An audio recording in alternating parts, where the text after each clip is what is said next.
Hello students, today we are going to discuss about digestive system in human beings. अब यहाँ पर हम एक प्रोसेस की बात करेंगे। सबसे पहले वो प्रोसेस है डाइजेशन। तो ये क्या होता है?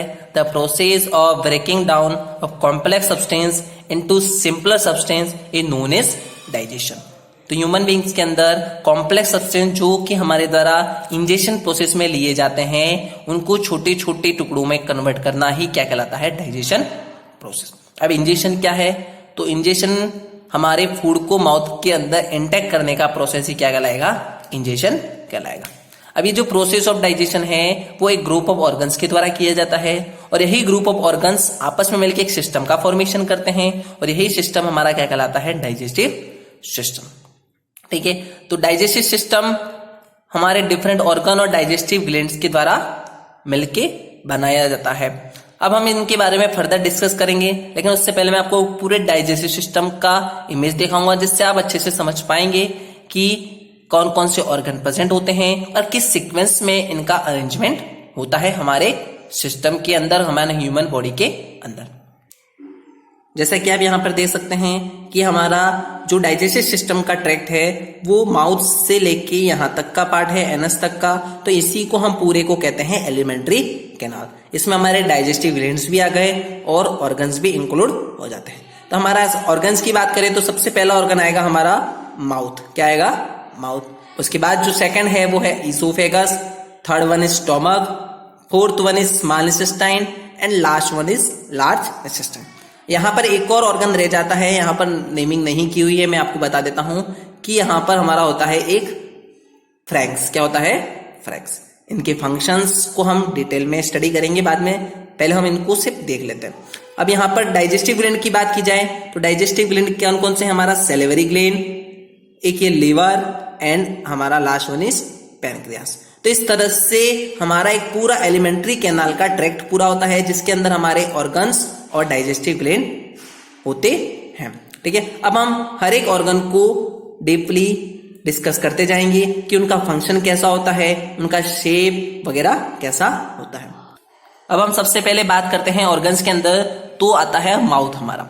ठीक है, तो माउथ का हमारा शेप कैसा होता है? It is a bowl shaped organ. अब food is taken into the body through the mouth is known as ingestion. जैसा मैंने आपको बताया था कि फूड को माउथ के थ्रू एंटर कराना ही क्या कहलाएगा? इंजेक्शन प्रोसेस कहलाएगा। ठीक है, अब हम फर्दर और आगे देख। माउथ के अंदर हमारी दो चीजें प्रेजेंट होती हैं, टीथ और टंग।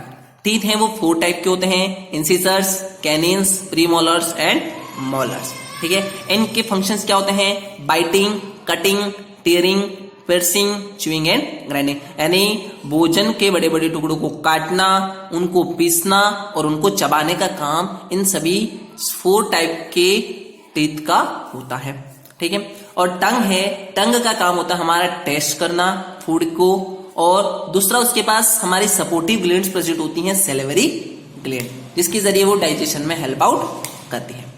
अब जो हमारा सेकंड ऑर्गन है वो है फ्रैंक्स, जो कि हमारे डाइजेस्टिव सिस्टम की इमेज के अंदर शो नहीं किया गया था।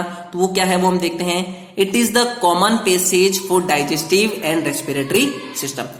फ्रैंक्स जो है वो हमारा डाइजेस्टिव सिस्टम और रेस्पिरेटरी सिस्टम दोनों को अलग करता है। ठीक है, इसका काम क्या है? It determines that food must not enter the respiratory canal and air into food canal. ये ध्यान रखता है कि फूड है वो रेस्पिरेटरी कैनाल के अंदर ना चला जाए, और एयर है वो हमारे फूड पाइप या फूड कैनाल के अंदर एंटर ना हो। इसको 3 पार्ट में डिवाइड किया गया है, नासोफ्रैंक्स, ओरोफ्रैंक्स एंड लेरिंगोफ्रैंक्स।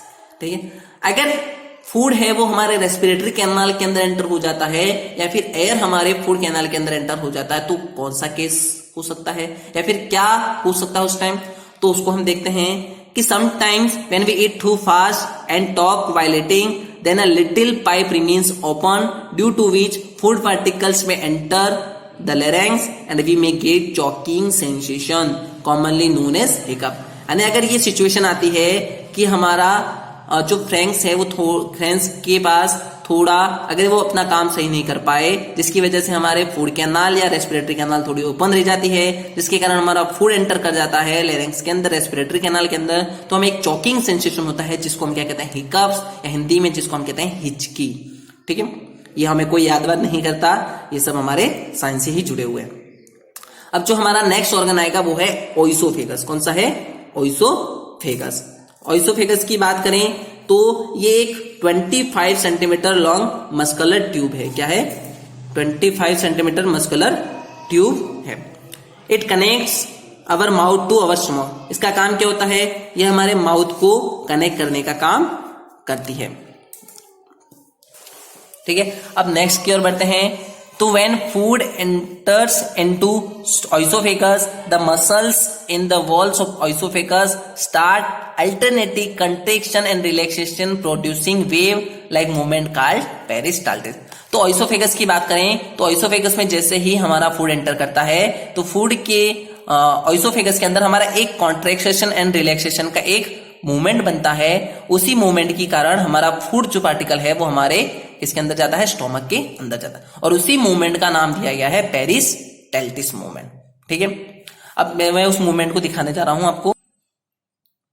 जैसा कि आप देख सकते हैं, ये जो कॉन्ट्रैक्शन रिलैक्सेशन का अच्छे से देखें तो ये जो मूवमेंट हो रहा है, यही मूवमेंट हमारा क्या कहलाता है? पेरिस्टाल्टिस मूवमेंट। और इसी मूवमेंट के कारण हमारा जो फूड है वो धीरे धीरे करके हमारे स्टोमक तक पहुंचता है। ठीक है, the area where the oesophagus joins the stomach is called sphincter. और ये स्पिन चेस्टर का नाम क्या होता है? Oesophageal sphincter. ये एक टाइप का मसल्स होता है जो क्या कंट्रोल करता है? ये फूड की स्पीड को कंट्रोल करता है। क्या करता है? फूड की स्पीड जो कि ओइसोफेगस से आ रहा होता है हमारे स्टोमक की तरफ। तो ये कहां पर होता है? देखिए, ये स्पिन चेस्टर होता है हमारा ओइसोफेगल स्पिन चेस्टर, यहाँ पर, जो कि हमारा यहाँ से आए हुए फूड को स्टोमक में जाने से उसकी स्पीड को कंट्रोल को करता है। ठीक है, हम नेक्स्ट की तरफ बढ़ते हैं। तो हमारा नेक्स्ट ऑर्गन है वो है स्टमक, जिसका शेप होता है जे शेप। कैसा होता है? जे शेप। जैसा कि आप इसका स्ट्रक्चर देख सकते हैं स्टमक का यहाँ पर कि ये जे शेप में बना हुआ है। ये हमारी जो है वो है क्या है? ओइसोफेगस ट्यूब है। और यहाँ पर एक मैंने ये स्पिन चेस्टर, जैसा कि हमने डिस्कस किया था, ओइसोफेगियल स्पिन चेस्टर। ठीक है, अब यहाँ पर एक जो ये ट्यूब दिख रही है वो हम बाद में बताते हैं। अब ये एक यहाँ पर स्टोमक के अंदर एक इनर लेयर होती है। ठीक है, उसका नाम है म्यूकस मेम्ब्रेन। क्या है? Mucus membrane. अब इस स्टोमक के पास हमारे कुछ ग्लैंड्स प्रेजेंट होते हैं, गैस्ट्रिक ग्लैंड्स। क्या होते हैं? Gastric glands. जिससे ही फूड हमारा यहां पर एंटर करता है स्टोमक के अंदर, तो ये गैस्ट्रिक ग्लैंड हैं, ये गैस्ट्रिक जूस को रिलीज करते हैं। किसको रिलीज करते हैं? गैस्ट्रिक जूस को रिलीज करते हैं। इस गैस्ट्रिक जूस के अंदर कुछ एंजाइम्स होते हैं और HCl हमारा एसिड होता है। ठीक है, एंजाइम्स का काम होता है फूड को पार्शियली डाइजेस्ट करना। क्या करना? फूड को पार्शियली डाइजेस्ट करना। और ये HCl जो होता है वो इस फूड के अंदर एंटर हुए, फूड के साथ एंटर हुए बैक्टीरिया को किल करने का काम करता है। और दूसरा जो HCl का फंक्शन है वो है कि ये क्या करते हैं? स्टोमक के मीडियम को एसिडिक बनाते हैं। क्योंकि स्टोमक में अगर डाइजेशन कराना है तो स्टोमक का मीडियम कैसा होना चाहिए? एसिडिक होना चाहिए। और यही एसिडिक मीडियम कौन बनाता है? HCl। अब यहां पर ये म्यूकस मेम्ब्रेन का काम क्या है? तो म्यूकस मेम्ब्रेन है वो स्टोमक के इनर वॉल को प्रोटेक्ट करने का काम करती है। किससे? HCl जो हम एसिड रिलीज किया गया है उसके इफेक्ट को। ठीक है, अब जो बात करते हैं, food is churned by the action of muscles present at the wall of stomach. जैसे कि हमने कहा walls of stomach has gastric glands which secrete gastric juice, वो भी हमने बता दिया। ठीक है, ये सारी चीजें हमने डिस्कस कर ली कि इसका शेप जे शेप होता है। ठीक है, मस्कस मेम्ब्रेन होती है जो HCl से प्रोटेक्ट करने का काम करती है। ठीक है, उसके बाद गैस्ट्रिक ग्लैंड्स होते हैं जो गैस्ट्रिक जूस को रिलीज करते हैं, जिसके अंदर HCl होता है और ये HCl बैक्टीरिया को किल करता है और एसिडिक मीडियम बनाने का काम करता है।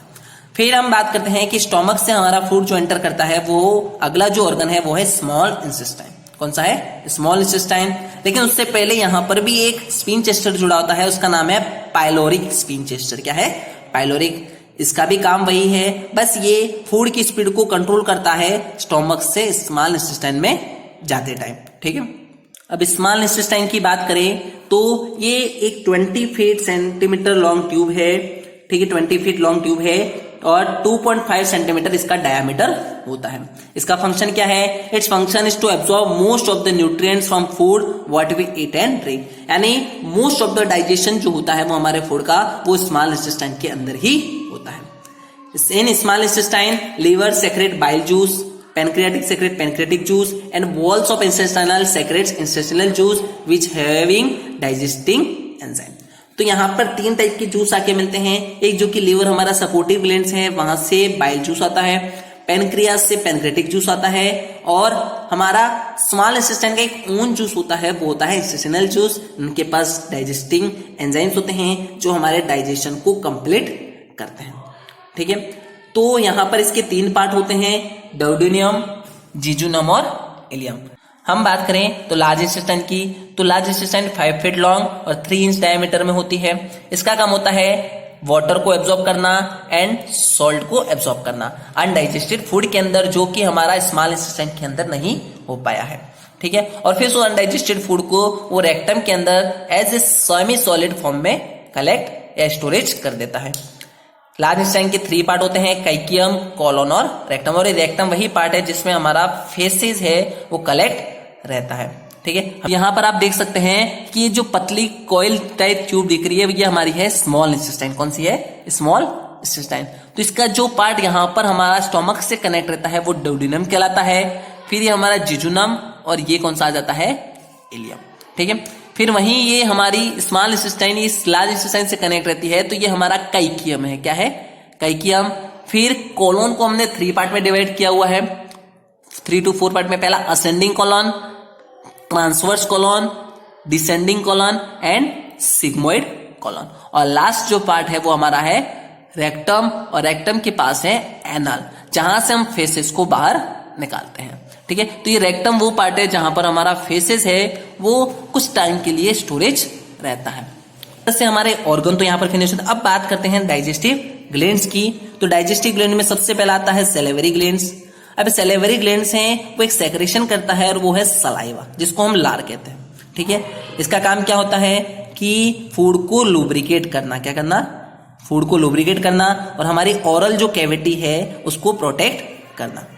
ठीक है, it also helps in lubricating the food and make it easier for swelling, ताकि लुब्रिकेट बन जाने से हमारा फूड है वो आसानी से निकल सके या स्टोमक के ऑइसोफेगस थ्रू स्टोमक तक पहुंच सके। ये कहां कहां पर प्रेजेंट होता है? ये 3 टाइप्स में प्रेजेंट होता है। पहला पैरोटिड्स, ये गाल के अंदर होते हैं। सब मैक्सिलरी, ये लोअर जो में होते हैं। और सब लिंगुअल, ये बिलो टंग प्रेजेंट होते हैं। इस तरह से सैलिवरी ग्लैंड की प्रेजेंट होती है हमारे माउथ के अंदर।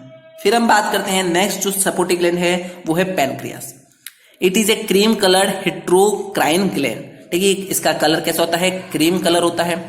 ये 2 पार्ट में डिवाइड है, एक्सोक्राइन पार्ट और एंडोक्राइन पार्ट। अब एक्सोक्राइन की बात करें तो ये पैनक्रेटिक जूस को रिलीज करता है। ठीक है, जो कि हमारा स्मॉल इंटेस्टाइन में किसके लिए डाइजेशन में हेल्प आउट होता है। डाइजेशन में कौन कौन सी न्यूट्रिशन को ब्रेक डाउन करता है? फैट्स, कार्बोहाइड्रेट्स और प्रोटीन्स को वो सिंपलर फॉर्म में कन्वर्ट करता है।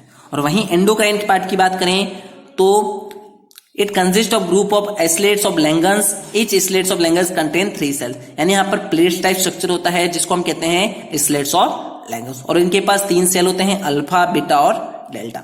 अल्फा सेल है वो ग्लूकागोन हार्मोन को रिलीज करते हैं, ग्लूकागोन। बीटा सेल है वो इंसुलिन हार्मोन को रिलीज करते हैं, और डेल्टा सेल है वो सोमेटोस्टेस्टिन हार्मोन को रिलीज करते हैं। अब ग्लूकागोन हार्मोन है वो क्या काम आता है? तो हमारे शुगर लेवल को इंक्रीज करता है। इंसुलिन हार्मोन शुगर लेवल को लो करता है, एंड सोमेटोस्टेटिन हार्मोन है वो ग्लूकागोन और इंसुलिन हार्मोन को कंट्रोल करने का काम करता है। वहीं हम लास्ट जो है हमारा सपोर्टिव ग्लैंड वो है लिवर। उसकी बात करते हैं। It is the largest gland of human body.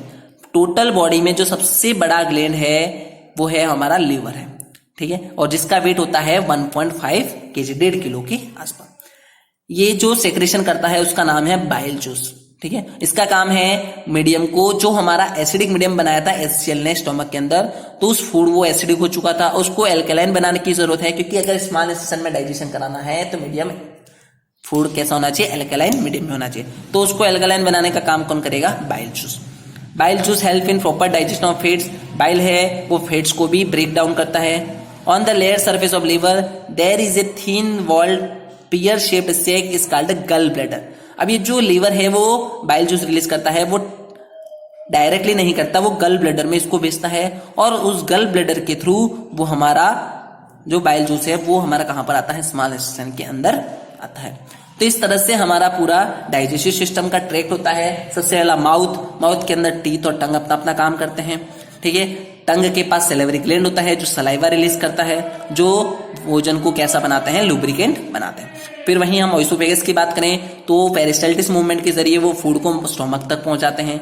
Stomach में पार्शियली डाइजेशन होता है एंजाइम्स और एसिड के द्वारा, जो कि एसिडिक मीडियम बनाता है और बैक्टीरिया को किल करता है, जो कि गैस्ट्रिक जूस के अंदर प्रेजेंट होता है। फिर वहीं अगला जो है स्मॉल इंटेस्टाइन, 3 पार्ट में है, ड्यूडेनियम, जिजिनोम और इलियम, और यहाँ पर most of the digestion complete हो जाता है। फिर हम बात करें लार्ज इंटेस्टाइन की, तो ये भी 3 पार्ट में है, कैइकियम, कोलन और रेक्टम। यहाँ पर वाटर और सॉल्ट का एब्जॉर्प्शन हो जाता है और अनडाइजेस्टेड फूड को रेक्टम के अंदर स्टोर कर दिया जाता है और लास्ट में उसको एनस के थ्रू बाहर निकाल दिया जाता है। और इस तरह से हमारा पूरा डाइजेस्टिव सिस्टम वर्क करता है डिफरेंट ऑर्गन्स और डाइजेस्टिव ग्लैंड्स के द्वारा। Thank you.